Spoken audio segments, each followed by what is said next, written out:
김종인 전 총괄위원장하고 홍준표 의원은 뭐 크게 뭐 상처날 건 없습니다만은 김종인 전 총괄위원장은 의문의 일패를 했어요. 들으면은 아주 본인이 그냥 팔짝 뛸 것 같던데요. 그 홍준표도 이제 그 뭐 여장부라고 막 하지만 홍준표도 이게 떳떳한 게 있죠. 예, 뭘로 거기는 그래서 게 김건희 씨는 이명수 기자를 김건희 씨는 자기가 이용하려고 했고요. 정대택에 대한 정보를 얻는다든지, 그렇죠. 정대택 예. 또는 그 선거 유세 경선에도 이용할 수 있잖아. 예. 그러니까 이제 그 홍준표 좀 까봐라. 홍준표 까마게 스포츠도 좀 많이 들어온다. 그것도 저는 뭐 그럴 수 있다 봐요.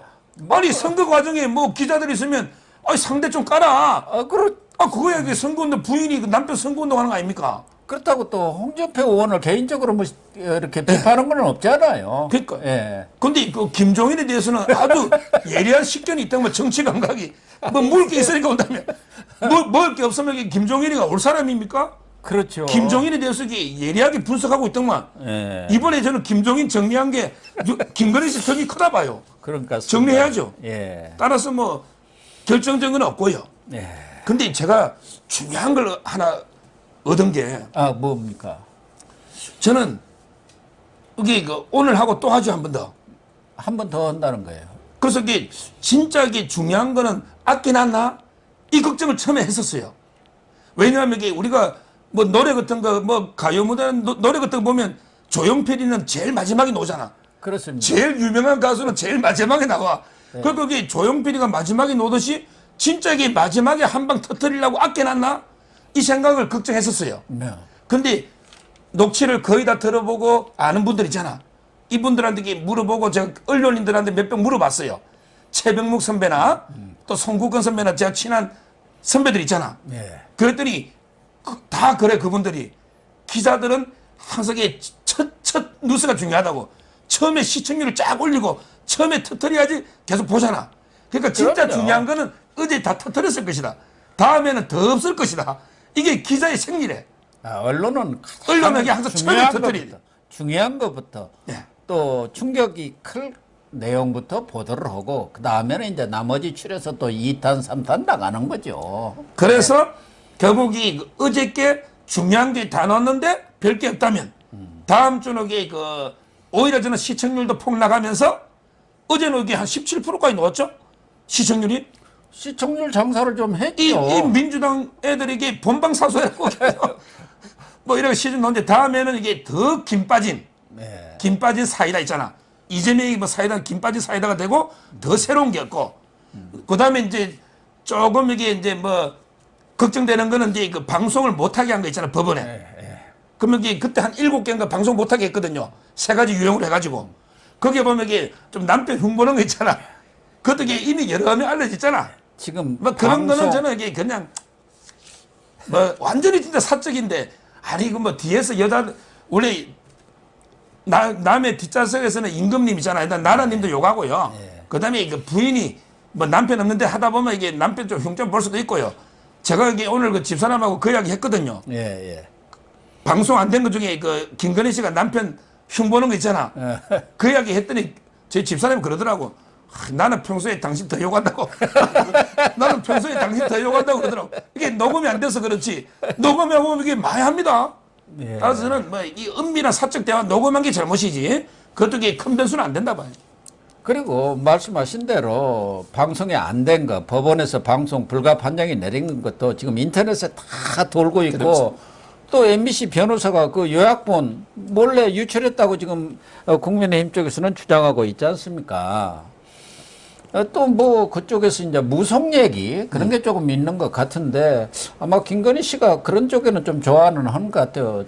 제가 뭐 기자를 오래 해서 하는데 정치인치고 무속하고 관계없는 사람 하나도 없습니다. 유명한 뭐 정치인치고 대부분 어디 점쟁이 또 어디 무슨 도사 다 보러 다니고 그런 게 많습니다. 대부분이 그렇습니다. 제가 여기 몇 년 전에요. 몇 년 전에 모 스님하고요. 모 스님하고 그 룸살롱을 갔거든요. 네. 와, 또 이게 스님이 술값 내는데 10만 원짜리 수표가 지갑에요. 한 몇 천만 원 들어있더라고. 근데 그럼요. 그 스님이 그러더라고. 선거 때가 우리 대목이야. 선거가 되면 차도가 내 당선될까 안 될까 전보고 물어보고 몇 천만 원씩 그 받는 거예요. 근데 그걸 전적으로 뭐 이게 믿고 막 의지하고 그런 게 아니고 예. 우리가 재미를 이게 뭐 명리학자도 있고 유튜브 하는 우리 그 유동학 씨 명리학자도 있잖아요. 예. 그 저하고 이게 옛날 고시 공부할 때 저한테 수업 듣던 제자입니다. 유동학 씨 있잖아요. 이런 게 명리학도 있고 뭐 이게 그냥 불안하다 보면 좀 이게 사주팔자도 보고 뭐 재미로 볼 수도 있는 거 아닙니까? 그럼요. 이걸 이게 옛날에 윤석열 후보가 왕자색 있다고 그렇게 떠들더니 지금 이게 뭐 특별하게 뭐 무속한데 막 끌리다니면서 이건 아니잖아. 옛날에 뭐 조선시대 명성황후는 좀 이게 무당한데 그런 게 있었지만 김건희 씨는 그런 건 아니에요. 예, 따라서 그렇습니다. 저는 너무 이게 막 그쪽으로 프레임을 몰아가는 게 저는 문제라 봐요.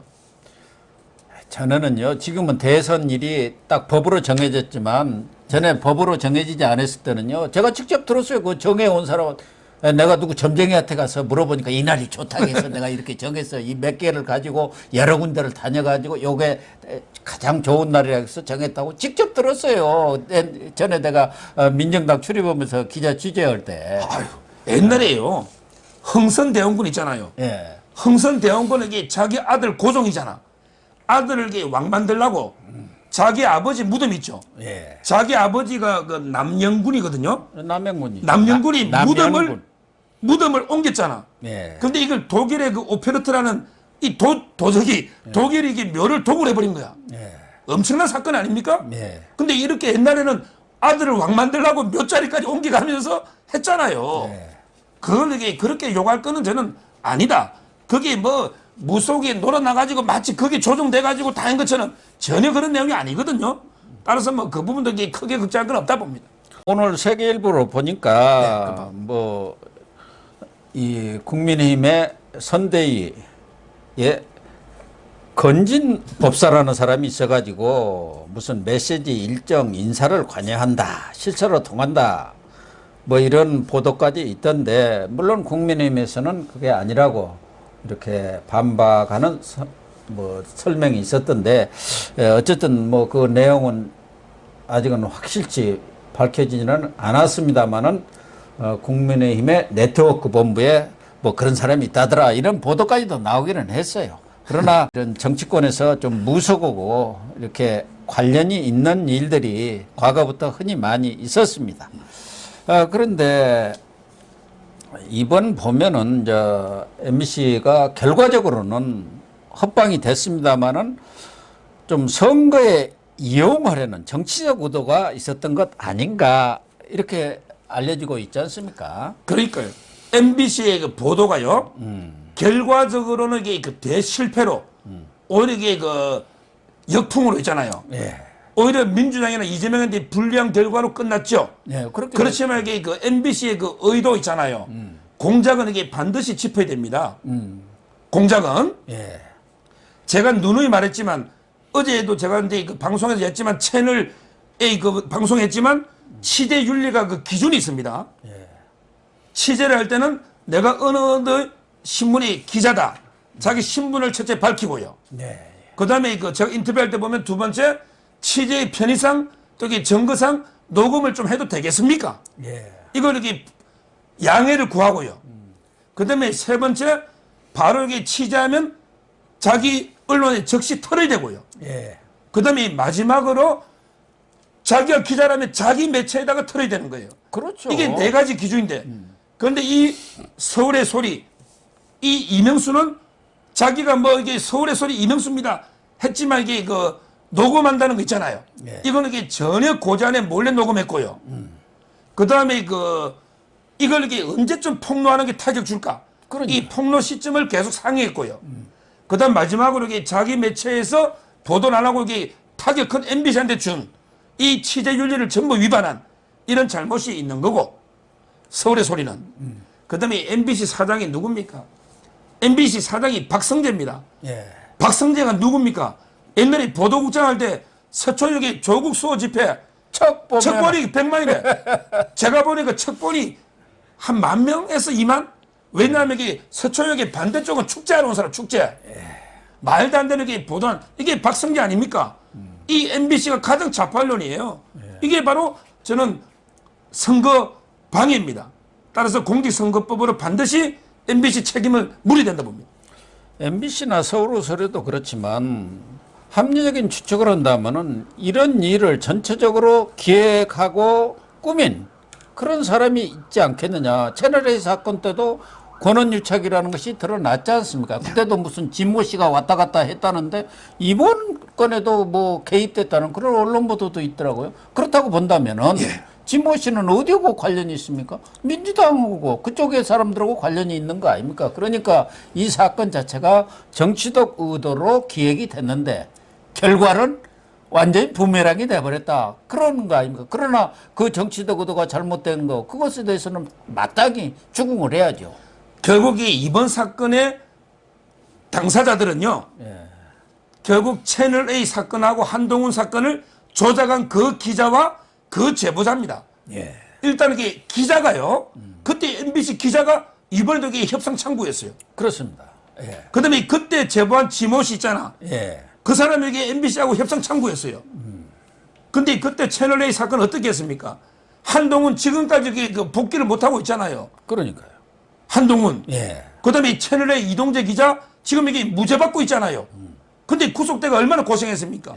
그때 한동훈하고 채널A 기자 이동재 전백이 녹취록에 보면 아무 문제 없는데 이걸 이게 얼마나 이게 울가먹고 공격을 했냐 말이에요. 그 당사자 MBC 기자와 지모 씨가 이번에도 공작한 거예요. 그래서 이게 책임물이 된다는 거예요. 그렇습니다. 어쨌든 결과적으로 보면은 이게 정치적 파장이 윤석열 후보한테 크게 미칠 걸로 봤는데 오히려 지금 이재명의 형수 욕설뿐만 아니라 형님하고 전화를 하면서 그렇게 욕을 해댄 그런 녹취록이 또 돌고 있더라고요. 물론 전에 이재명 부인 김혜경 씨가 그 조카하고 한 것은 나왔습니다만 최근에 그 이재선 씨하고 형 돌아가시잖아요. 회계사 하신 분. 아, 어떻게 형한테 그럴 수가 있느냐. 그러니까 왜 그걸 안 트느냐 이거예요. 어제 제가 저녁 먹고요. 일행들 4명하고요. 일행 4명까지 밥 먹을 수 있잖아. 일행들 여기 여성 둘 남자 둘 일행들 4명하고 밥 먹고 여기 그 가로 세로 있죠. 와, 저는 이 가로 세로에 박수를 보냅니다. 가로 세로의 그 용기에 찬사를 보냅니다. 가로 세로가 여기 그냥 기생충 해놨더라고. 참 이게 김건희 씨가 가로 세로를 욕을 해. 가로 세로를 김건희 씨가 아주 김건희 씨가 이게 가로 세로 했던데. 욕을 했는데 내가 가로 세로 강용석이고 내가 김세희고 나면 이게 기분 나쁘잖아. 그래도 이게 역시 강용석 변호사가 제 1년 선배거든요. 역시 이게 정권 교체가 중요해. 김건희 씨가 내를 이게 비판해도 나는 이게 김건희 씨를 옹호해 줘가지고 어제 가로 세로 보니까 이재명하고 형수하고 욕설이죠. 이걸 이렇게 딱 올려놓고 그다음에 이재명이 부인 해경군 김씨 있잖아. 하고 여기 또 조카하고 통화를 올려놨더라고. 저는 많이 봤잖아. 근데 일행이 3명이 다 본 사람이 없어. 일행 3명이. 어제 제가 유튜브를 딱 틀어가 소리를 좀 올려가지고 한번 들어봐라. 이랬더니 야, 3명의 표정이 따라서 이게 지금 그 욕설을 직접 들은 사람이 아직 많지 않아요. 저는 반드시 이게 직접 욕설을 들어봐라. 이걸 듣고도 이재명이 찍는다면 그건 인간이 아닙니다. 그러니까요. 이게 이재명의 욕설을 듣고는 이재명 절대 못 찍어요. 따라서 저는 그 욕설 있잖아. 이걸 이게 MBC도 KBS가 틀어주는 게 맞고 아니더라도 우리 가로세로처럼 용기 있게 이렇게 틀어서 전 국민이 듣도록 만들어야 된다. 이래 봅니다.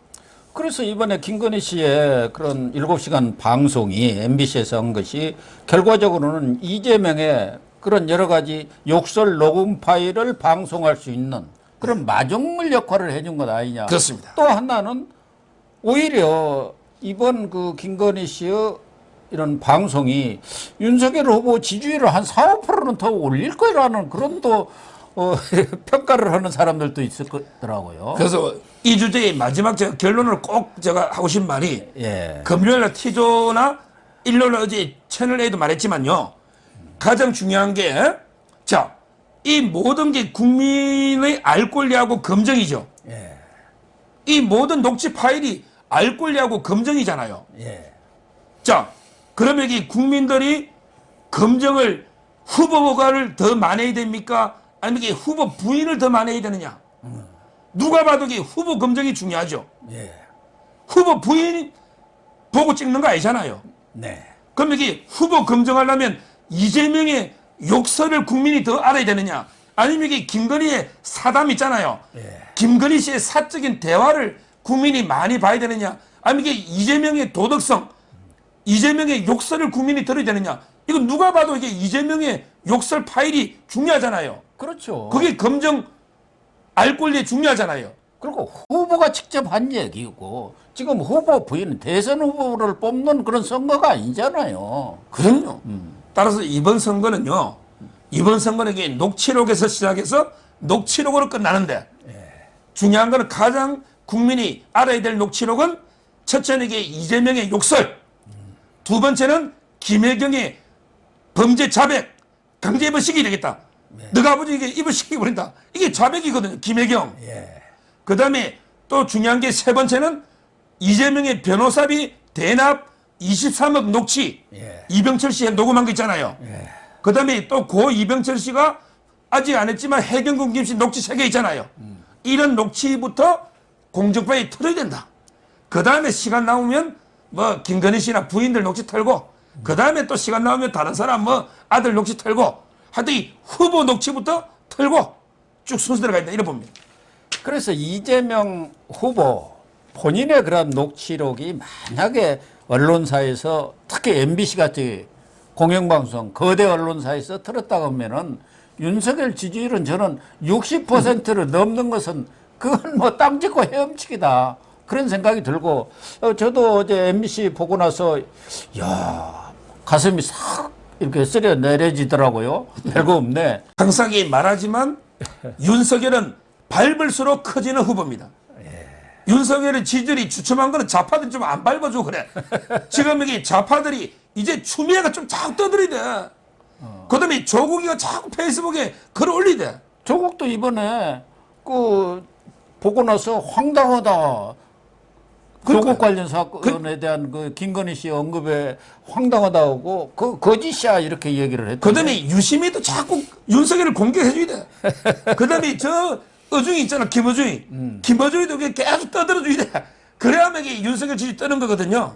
저는 결국 이번에 그 좌파들의 공작은 대실패로 끝나고 오히려 윤석열을 밟아가지고 지지율만 더 올려준 이게 결론이 됩니다.